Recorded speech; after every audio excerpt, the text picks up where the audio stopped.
Friend, welcome our next lectures. ठीक है, देखिए आज की वीडियो में हमने पिछले वीडियो में हम लोगों ने क्या किए हैं, कुछ क्वेश्चंस किए थे करंट इलेक्ट्रिसिटी पे, इलेक्ट्रिक करंट पे वगैरह पे और चार्ज पे क्वेश्चन किए। आज की वीडियो में हम लोग टर्म कुछ पढ़ेंगे थ्योरी वाले, जिसमें थर्मल वेलोसिटी, ठीक है, average thermal velocity, mean free path और रिलैक्सेशन टाइम, इन पार्ट को अपने को देखना है। ठीक है ना।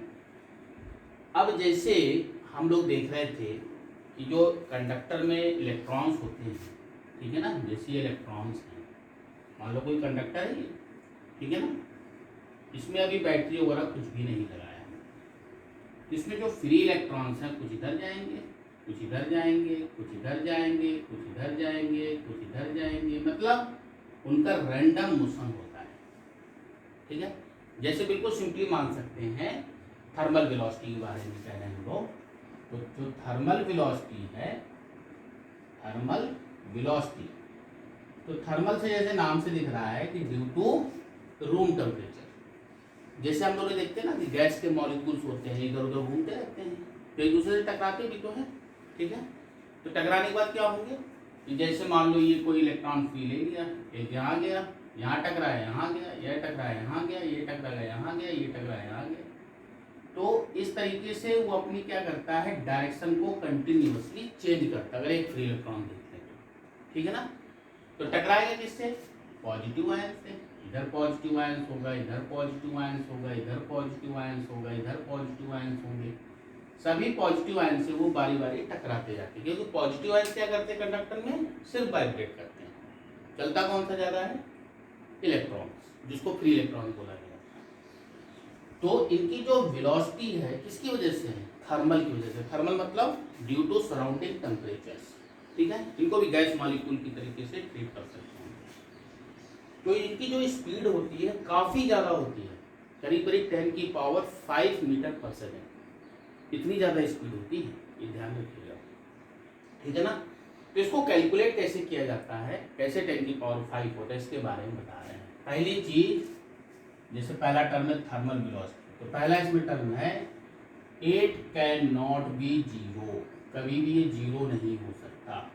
क्यों, क्योंकि टेम्परेचर जीरो पॉसिबल नहीं है, एब्सोल्यूट टेम्परेचर जीरो केल्विन वो पॉसिबल है नहीं। तो जब वो पॉसिबल नहीं है तो ये भी कभी भी जीरो नहीं होगा, क्योंकि -273 भी जाके जीरो होता है एब्सोल्यूट टेम्परेचर, तो वहाँ पे भले सीज हो जाएंगे, लेकिन नॉर्मल टेम्परेचर पे ये कभी भी सीज नहीं होती, यानी कि it can not be zero. ठीक है, क्लियर है। इसको डिफाइन कैसे करेंगे, it is the velocity, it is the velocity of free electrons, free electrons due to surrounding temperature.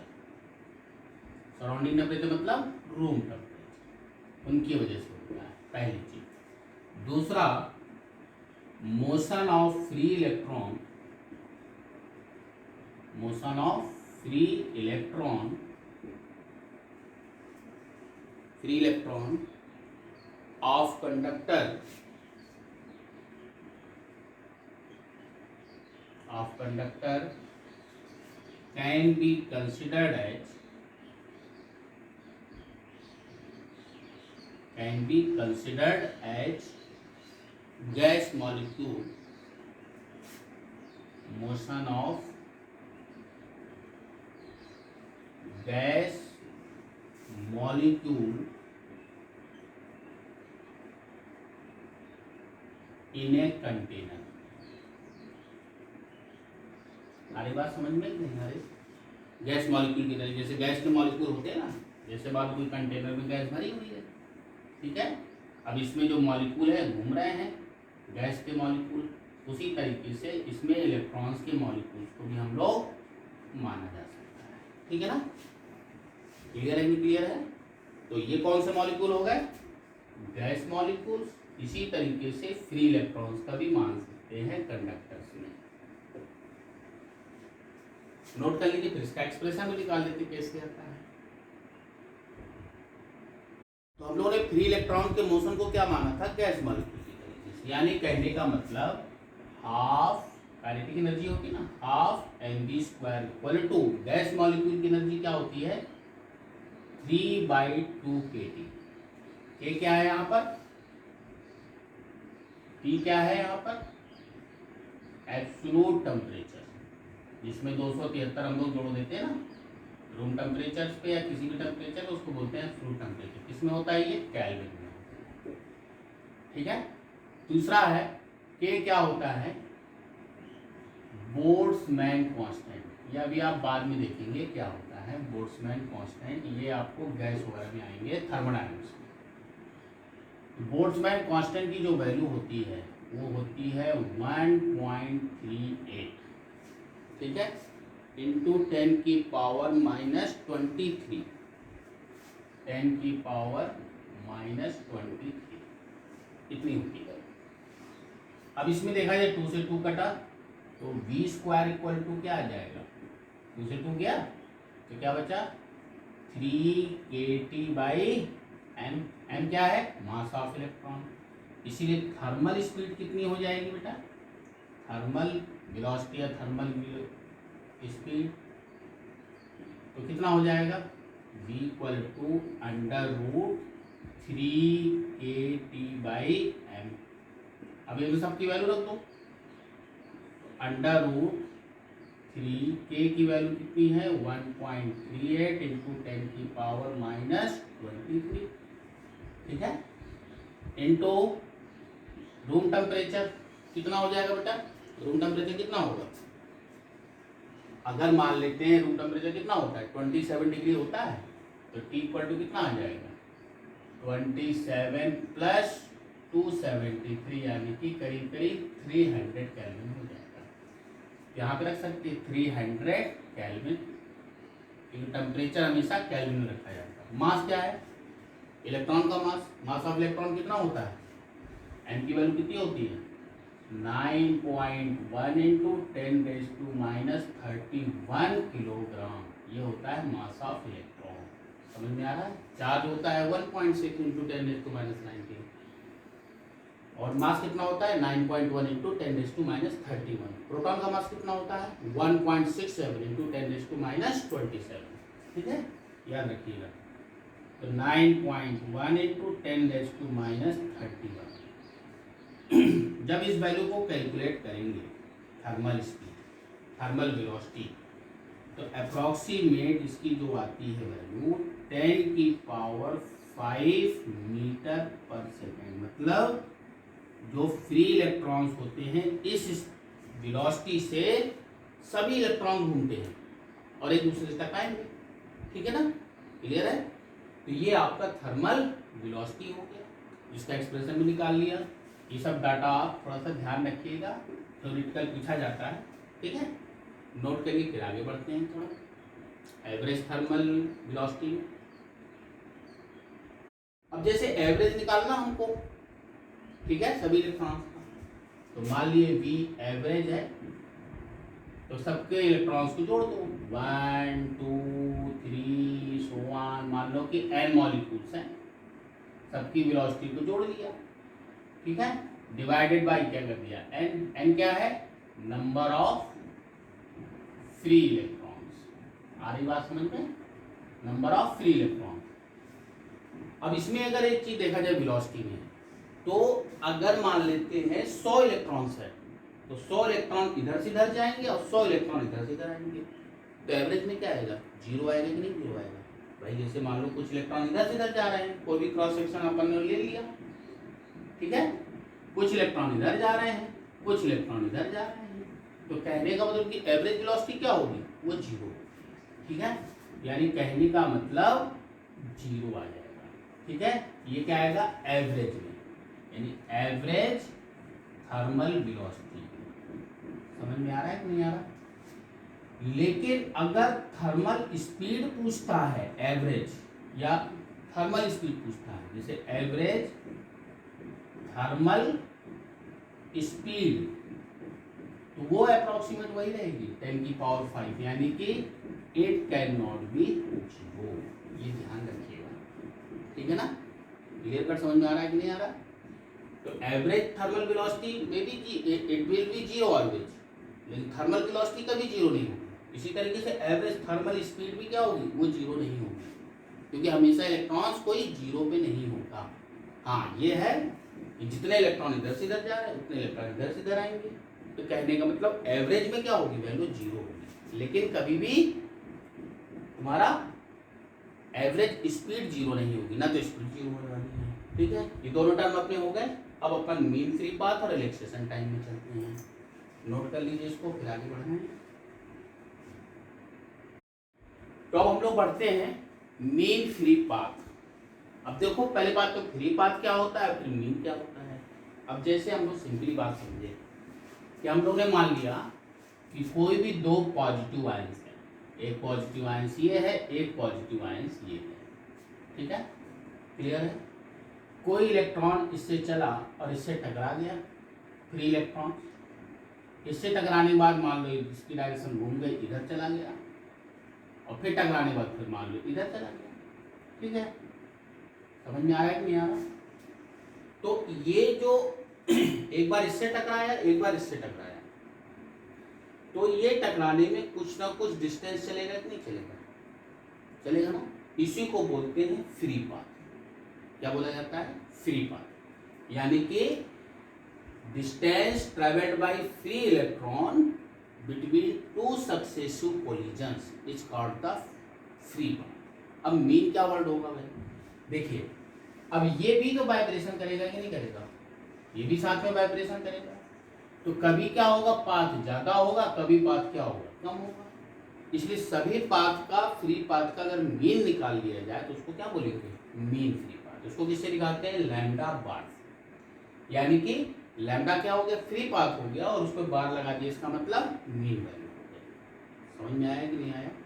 अच्छा, अब रिलैक्सेशन टाइम क्या होगा, इनके बीच लगने वाले टाइम को रिलैक्सेशन टाइम बोलेंगे। तो जो मीन फ्री पाथ वाला है, जितना टाइम लग रहा है दो सक्सेसिव कोलिजन, कोलिजन मतलब धड़क, किसके साथ, पॉजिटिव आयंस के साथ। ठीक है, तो उसको क्या बोलेंगे हम लोग, मीन फ्री पाथ, और जो टाइम लगेगा उसको क्या बोलेंगे, रिलैक्सेशन टाइम। तो कैसे डिफाइन हो सकता है भाई साहब, ये देखो definition, it is the distance travelled, यानी ये चीज क्या हो गई, लैम्डा हो गई ना यहां से यहां तक। It is the distance travelled by free electron, free electron between two successive collisions. ठीक है ना, कोलिजन मतलब धड़क, collisions and average of these path, सबका एवरेज निकाला जाए, these path is called as mean free path. आगे बात समझ में कि नहीं आई बेटा, मीन फ्री पाथ समझ में आ गया। यानी कहने का मतलब अगर अलग अलग मीन पाथ है, फ्री पाथ है, लैम्डा 1 मान लो, लैम्डा 2 मान लें, कई सारे मान लें, मान लो n टक्कर ले लिया हम लोगों ने, डिवाइडेड बाय कितने टक्कर हुए टोटल, n हुए, तो इसी को क्या बोलेंगे, मीन फ्री पाथ बोलेंगे। ठीक है ना। इसकी जो वैल्यू होती है अप्रॉक्सीमेट 10 एंगस्ट्रॉम होती है। कितनी होती है, 10 एंगस्ट्रॉम। अब इसमें हम लोग जानते हैं कि 1 एंगस्ट्रॉम इक्वल टू होता है 10⁻⁻10 मीटर, यानी 10 एंगस्ट्रॉम कितना हुआ, 10 एंगस्ट्रॉम कितना हो जाएगा, 10 का मल्टीप्लाई 10⁻⁹ मीटर, या ये कह सकते हैं लैम्डा बार की वैल्यू 1 नैनोमीटर होती है। तो दोनों चीजें समझ सकते हैं, क्लियर है। मीन फ्री पाथ, और इसी को लगने वाला जो टाइम होगा उसी को बोलेंगे रिलैक्सेशन टाइम। ठीक है, तो रिलैक्सेशन टाइम मतलब जो मीन डिस्टेंस को कवर करने में जो टाइम लग रहा है इलेक्ट्रॉन्स को, उसको बोला जाएगा मीन रिलैक्सेशन टाइम। नोट करिए इसको, इसका भी बता देते हैं। ये सभी ऑर्डर है बेटा, ये वैल्यू नहीं है ग्रेड, ये क्या है? Order, order of mean free path करीब करीब 10 एंगस्ट्रॉम आएगा। ठीक है, नोट करिए। फिर रिलैक्सेशन टाइम भी बता देते हैं। तो भाई अब हम लोग रिलैक्सेशन टाइम की तरफ बढ़ते हैं। ठीक है, तो वही चीज है जो टाइम लग रहा था। ठीक, it is the time, it is the time taken by free electron, free electron between two successive collisions,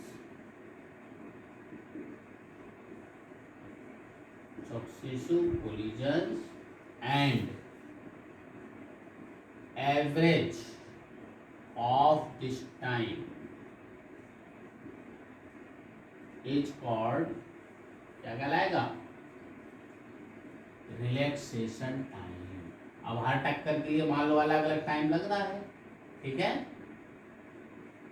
तो क्या कह सकते हैं? टाउ इक्वल टू क्या हो जाएंगे? Tau 1 plus tau 2 plus tau n। ठीक है, एन टक्कर हो रहे हैं, एन मान लो दिया था तो एन हो रहे हैं, डिवाइडेड बाई एन। ठीक है, ये सभी का एवरेज निकाल लो। Average of this time is called relaxation time. अच्छा, अब इसमें ऑर्डर ऑफ कितना होगा भाई? ऑर्डर ऑफ टाउ जो होगा अप्रॉक्सीमेट 10⁻⁴ सेकेंड, यानी इतना कम टाइम लगता है मतलब। ठीक है ना, क्लियर कट समझ में आ रहा है कि नहीं आ रहा है? तो चारों समझ में आ गए। थर्मल वेलोसिटी कितनी वैल्यू थी इसकी? 10⁵ मीटर पर सेकेंड। ऑर्डर है सभी। Average thermal velocity 0। Mean free path की वैल्यू कितनी आई थी? 10 एंगस्ट्रॉम। ऑर्डर, ठीक है ना, सभी ऑर्डर बता रहे बेटा। रिलैक्सेशन टाइम कितना आया टाउ की वैल्यू? ऑर्डर कितना है? ऑर्डर का मतलब होता है उसी के 10⁻⁻14 सेकेंड। ये आपको चारों अपन ने बता दिए। समझ में आ रहा है कि नहीं आ रहा? तो अब तुमने सोचा कि खाली पाइप है उसमें इलेक्ट्रॉन घूम रहा है, ऐसा तो है नहीं, क्योंकि इलेक्ट्रॉन का साइज क्या होता है? बहुत छोटा होता है। पॉजिटिव आयंस तो उसके कंपेयर में बहुत बड़ा होगा। तो पॉजिटिव आयंस तो धीरे धीरे चलेंगे, लेकिन फ्री इलेक्ट्रॉन्स तेजी से मोशन करते हैं। ठीक है, लेकिन ये तो हो गया कंडक्टर की बात। क्या हो गया? कंडक्टर की बात हो गई। ये सब फ्री कंडक्टर में सब चीजें हैं। अभी कहीं बैटरी वगैरह कहीं कुछ भी नहीं लगा। लेकिन अगर हम लोग बैटरी लगाते हैं तो फिर क्या होता है? समझ में आ रही बात? जैसे बैटरी लगाने मतलब एक एंड को पॉजिटिव जोड़ दो, एक एंड को निगेटिव जोड़ दो। तब उस कंडीशन में कंडक्टर में क्या होता है, उसकी बड़ी सरप्राइजिंग चीज होती है। ठीक है ना? तो हम लोग ने चारों टर्म बताए, इसको अच्छे से आपको रेड लाइन के ऊपर आपकी सबको वैल्यू तो कम से कम ऑर्डर तो ध्यान होना चाहिए। थर्मल वेलोसिटी का कितना? 10⁵। एवरेज थर्मल वेलोसिटी 0, लेकिन एवरेज थर्मल स्पीड 0 नहीं होगी। मीन फ्री पाथ का ऑर्डर कितना है? 10 एंगस्ट्रॉम। रिलैक्सेशन टाइम कितना है? 10⁻⁴ सेकेंड। मतलब इलेक्ट्रॉन्स को दो धड़क के बीच में चलने का टाइम कितना हुआ? 10⁻⁴। और जो डिस्टेंस चल रहा है उसका एवरेज कितना हो गया? 10 एंगस्ट्रॉम। एवरेज थर्मल वेलोसिटी कितनी हो गई? वो 0। और एवरेज थर्मल स्पीड क्या हो गई? कैन नॉट बी 0, क्योंकि थर्मल स्पीड ही 0 नहीं होगी, क्योंकि temperature 0 kelvin is not possible, इसीलिए वो भी 0 नहीं होगा। थर्मल वेलोसिटी कितनी होगी जो रूम टेम्परेचर पे घूम रहे हैं इलेक्ट्रॉन्स की? यानी 10⁵ मीटर पर सेकेंड। मतलब एक के आगे कितने जीरो लगा दे? 5। बहुत तेजी से घूम रहे हैं, यानी अगर 10⁵ देख ले तो बहुत ज़्यादा ही वैल्यू होती है। यानी इतनी तेजी से इलेक्ट्रॉन्स घूमते हैं और कंटिन्यूअस घूमते रहते हैं। टकराएंगे, टकराने के बाद क्या होगा? 0 नहीं होगी उनकी वेलोसिटी, बल्कि डायरेक्शन चेंज हो जाएगी। जा रहे थे इधर, फिर चले जाएंगे इधर, फिर चले जाएंगे उधर। मतलब रैंडमली वो घूमते ही रहेंगे, रुकेंगे कभी भी नहीं। ठीक है, क्लियर है। तो बैटरी लगाने के बाद इसमें क्या होता है, क्या कंडक्टर में चीज़ें होती हैं, इसके बारे में हम लोग अगले वीडियो में डिस्कशन करेंगे। इसके वीडियो में फिलहाल इतना ही। Thank you.